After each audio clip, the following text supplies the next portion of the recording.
is this: they've been raised to believe, and by now they helplessly believe, that no matter how terrible their lives may be, and their lives have been quite terrible, and no matter how far they fall, no matter what disaster overtakes them, they have one enormous knowledge and consolation, which is like a heavenly revelation.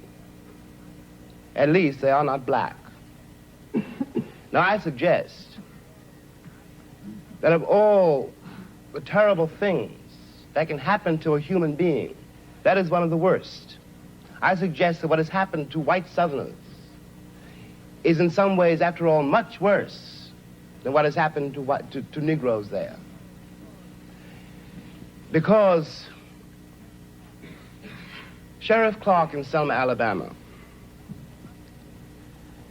cannot be considered, no one can be dismissed as a total monster. I'm sure he loves his wife, his children. I'm sure that, he likes to get drunk. He's, after all, one's got to assume, and he is visibly a man like me. But he doesn't know what drives him to use the club, to menace with the gun, and to use the cattle prod. Something awful must have happened to a human being to be able to put a cattle prod against a woman's breast, for example. What happens to the woman is ghastly.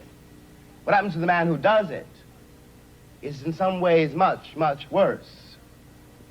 This is being done, after all, not 100 years ago, but in 1965, in a country which is blessed with what we call prosperity, a word we won't examine too closely, with a certain kind of social coherence, which calls itself a civilized nation and which espouses the notion of the freedom of the world.